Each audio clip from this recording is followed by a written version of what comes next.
All right, kids, week 4 is in the books. Week 5 is upon us, and that means it's time for Diego and I to walk through our picks for the week. We're going to start with the Indianapolis Colts going to the Houston Texans, and the Texans are favored by 2. What do you got? Well, we're at that point of the NFL season where I'm actually sitting here picking the Houston Texans over the Indianapolis Colts, if you can believe it, because Andrew Luck hasn't really been able to figure out his new weapons. Maybe he's a little bit hurt. The defense hasn't really been able to establish themselves and kind of help out the offense while they're struggling. And so now they have this short week. We don't necessarily know where Luck is at. You're going to J.J. Watt's house, and I smell a little bit of an upset. So I will take Houston. Okay, now I'm going to take Houston as well, and I'm going to take them off the top because it's been revealed that Andrew Luck has a shoulder subluxation. Mm-hmm. Okay, shoulder subluxation in your throwing arm equals see you next year. The Indianapolis Colts are now Matt Hasselbeck's team, who apparently has a new sponsor in Geritol because he's 9 bazillion years old. They're not going to win as many games as a lot of us thought before the year. I think J.J. Watt's going to tee off on these guys. Their running game, they've got Arian Foster back. Yep. Give me Houston. Okay. All right, next up, we've got Jacksonville going to the Tampa Bay Buccaneers. Buccaneers favored by 3. By 3. So what do we got? We got Blake Bortles. We got Jameis Winston. We got 2 not really great defenses. Jacksonville, I think, is a little bit good against the run. I keep trying to find a game where I can go and pick the Jaguars with some confidence. This might be it. Because apparently Jameis Winston wasn't a mise en piece for the Tampa Bay Buccaneers, and he's throwing a lot of pick sixes. And maybe he wasn't ready. Maybe he should have benefited from sitting out a little bit. Yeah. I smell a little bit of an upset. I smell Jaguars coming in here taking this by points, so I'll give it to Jags. I think this game should be called the Tidy Bowl because the result will be flushable. It's that bad. Both of these teams are just awful. You know what? Because they're at home, give me Tampa. Okay. All right, next up, we have got the Buffalo Bills going to the Tennessee Titans. Buffalo favored by 2.5. This one's easy for me. I picked the Bills last week. They kind of gave me a little bit goose egg against the Giants. Now they have a rookie quarterback. I think, Rex Ryan's going to get a little bit crazy and throw some things at Mariota he's not ready for. That running game's going to get going. I'm taking the Bills.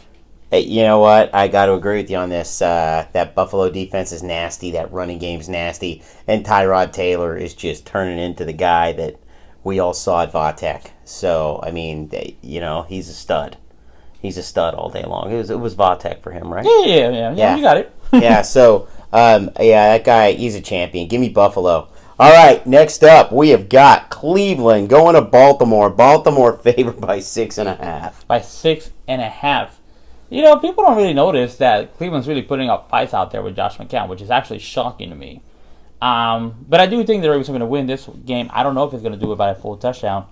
So I will put a little bit of money on Cleveland, maybe just get risky, but I think Baltimore will pull it out at the end, just not by a full touchdown. All right. Well, looking at this game, and this is no disrespect to Duke Johnson, who absolutely blew up last week. Yeah. That guy's a freaking champion among men. Fantasy. Stud running back. He's going to be a beast for a long time. I can't pick a Josh McCown team to win on the road. I can't do it. Give me Baltimore. Give me the points. Okay. All right. Next up, we have got the Washington Redskins headed to the Atlanta Falcons. Is it time to just call the Falcons for real at this point?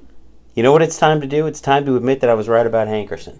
Oh, yeah, this is damn truth. You were right about Hankerson. Yes, sir, you were. Yeah, you know what this is going to be? This is going to be the freaking Hankerson Bowl. Yes. Okay, here we go. All right, Hankerson Bowl. So, all right. Falcons? Yeah. Falcons, and I think Hankerson goes off nice. And just absolutely teabags his old team. This is going to be brutal. Yeah. I think they're going to win by a lot more than 7.5 points. I agree. All right, next up, we've got Chicago going to Kansas City. Kansas City favored by 9.5 points. And you would think that's a lot, but I mean, is there a chance that kind of Tamba Hawley and Justin Houston kind of put Cutler's season out to rest during this game? I like the angry Justin Houston angle. That guy's a beast. I mean, look, Alex Smith in the office apparently not scoring touchdowns. I think Kansas City kicker had 7 field goals last week. I think they're going to be a little touchdown hungry. Maybe get 2. And this defense is going to probably get a pick six or a fumble return for a touchdown. So they're going to put up points. Put them on your fantasy team. Even the Chiefs, and I'll take the points. You know, taking a look at this, Chicago's defense is wildly underperformed considering the fact that Fangio's running the show. Well, now they traded away they're trading away pieces. Yeah, they're getting rid of blue chip players. Matt Forte is pretty much on an island on that offense. I mean, I feel bad for Bears fans right now, especially if you've got to go to a place like Kansas City and try to win a football game. I don't think it's going to happen. Give me Kansas City. Give me the points. Yep. All right, next up, we've got the New Orleans Saints traveling to the Philadelphia Eagles. And the Chip Kelly Chuck and Duck squad is favored to win by 4.5. Trying to understand what Vegas is doing. I really am, because from everything that I've seen in these 4 games, I just don't know how, even at home, you're favored by 4.5. Maybe I would be okay with like a Houston line where you're favored by 2 at home, and basically that makes you an underdog. But Philadelphia is just a hot mess right now. Not to the Niners level, unfortunately, but they can run the ball. They have no consistency on defense. You never really know what you're going to get of Sam Bradford. And the Saints are kind of putting it together. They still have Drew Brees. He's still semi-decent. So I'm going to take the Saints in this game. Well, we all know how I feel about Chip Kelly. By the way, Chip, tell me again how time of possession has nothing to do with how many games you win. Just go ahead and try to sell me that line one more time. They're beat up. Bradford's running for his life. That line is a joke. The fact they weren't able to get Mathis back just absolutely is hamstringing their running game. There really isn't any way for me to pick Philadelphia to beat Drew Brees, even without any weapons. Yeah. Drew Brees could go out there and he could probably throw passes to Diego and find a way to win. You're picking on me too much this time. That's not my fault, man. That's not my fault. Okay, so give me New Orleans. I'll take New Orleans in the upset. All right, we've got the St. Louis Rams going to the Green Bay Packers. Green Bay favored by 9. Ready for this? Upset special. Rams are going to win this game. They have defensive line and the pressure to get to Rodgers and disrupt him, kind of like we did last week. And guess what? They have the new Adrian Peterson. Todd Gurley last week. My God, that kid was awesome. And so they have the two main components that you need to beat this Green Bay Packers team. They're going to pressure Rodgers, and they're going to run this ball down their throats and just kind of keep the offense off the field for the Packers. So I'm calling it upset special. 9 points? Are you kidding me? That's money all day. Give me the Rams. Okay, I'm going to disagree with you. I'm going to disagree with you because Gurley has given me one good game. Okay. And he's given me one good game against a team that I think was wildly overrated. Okay. Maybe due in part to the fact the 49ers laid down and handed them 21 points. So, okay, I'm taking Green Bay at home. Aaron Rodgers, the best quarterback in football. I think he's going to beat him. Okay. All right. Well, okay. Let's see. We've got Seattle going to Cincinnati. Cincinnati favored by 3. Yeah, this is a really interesting game. Seattle on the road. They barely pulled out. This is not the same Seahawks team that we've had a couple of years. Obviously, they also have offensive line issues. They were barely able to pull off a win on Monday Night Football that they shouldn't have had. They should have lost that game. Cincinnati's clicking on a lot of levels right now, and I think they're going to pull off this win at home. I agree, and I really think that now is the time to go back and reflect on that Jimmy Graham for Unger pick. For Unger, yeah. Yeah, Graham for Unger. The Seahawks are missing Unger. Mm-hmm. And they're not using Graham. Right, no, the Seahawks would like to be missing Graham. Because it's not that they're not using him, it's that Graham whines, doesn't like the block, and wants to have the ball thrown to him every snap.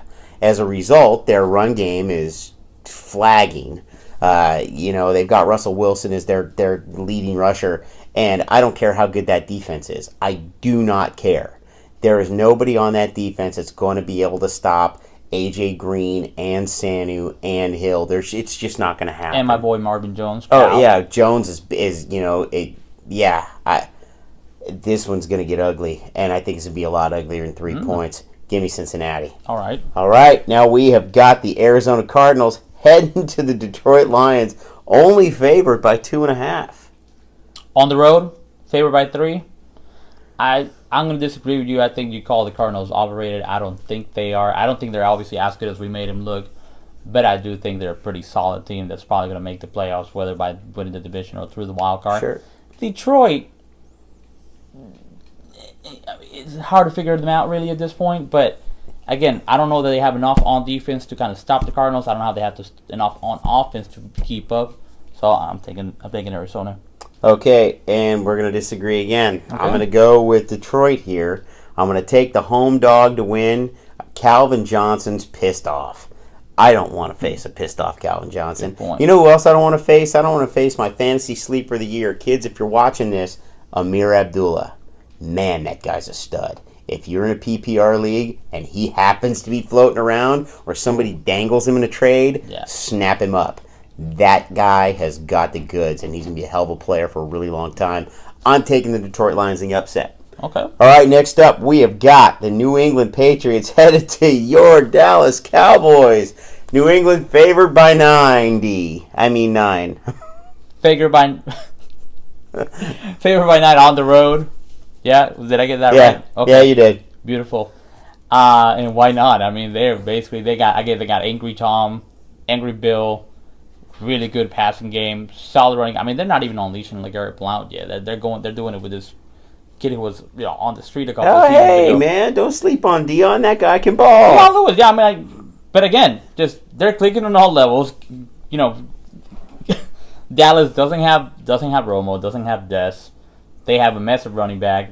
They have an offensive line that it's getting a little bit exposed, and they have this defense that maybe I think they're getting Greg Hardy back, but it's just not enough. So I see a beatdown coming. Okay, well, I'm gonna really bottom line this one. You've got Tommy Terrific and friends, and right now I think probably the second most dominant offense in the NFL, and you're going up against a Dallas defense. This is really great, and they are getting Hardy back, but they just lost Sean Lee to concussion protocol.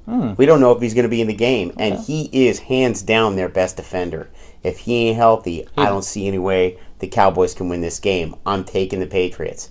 Okay. We have got the Denver Broncos going to Oakland to take on the Raiders. Broncos favored by 5. Hey, shout out to my boy Sirs, who's Raiders fan over at the office I work at. He actually asked me today if I thought the Raiders had any chance.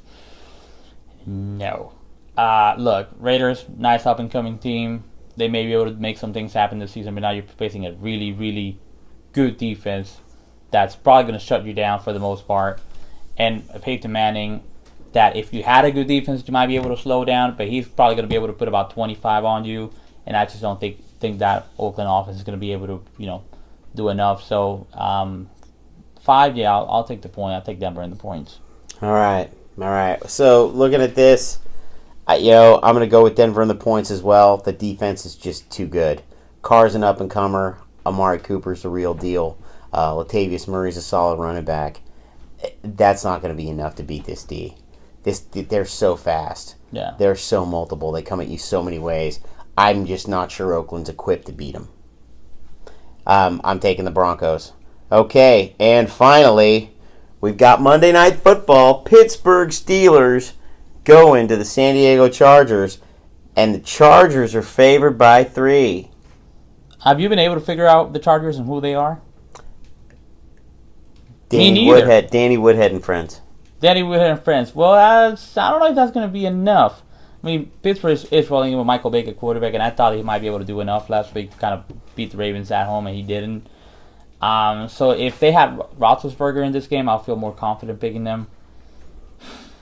You got to roll with the home team on Monday Night Football on 3 points. I'll take that. You're going to take San Diego? Yeah. Okay, well, I'm going to take them too, and I want to underline something for the Pittsburgh fans watching this. I know you guys are making noise. Oh, my God, Martavius Bryant. Oh, my God, Antonio Brown. Oh, my God, Le'Veon Bell. You could have Franco Harris. You could have Lynn Swann, and it wouldn't freaking matter. Because if Michael Vick is throwing a football, it ain't going to get there. It ain't going to get there. And your offense is fundamentally changed. The defense is good, but it's not good enough to carry the team. I don't like where Pittsburgh's headed. I'm taking San Diego. Is Big a better blocker than a passer right now? Threw a pretty good block last week. Yeah, I'm going to have to agree with you on that. In any case, so this has been our pick segment. Thanks so much for watching. I'm AJ Bellino. I'm Diego Del Barco. And this has been Upon Further Review.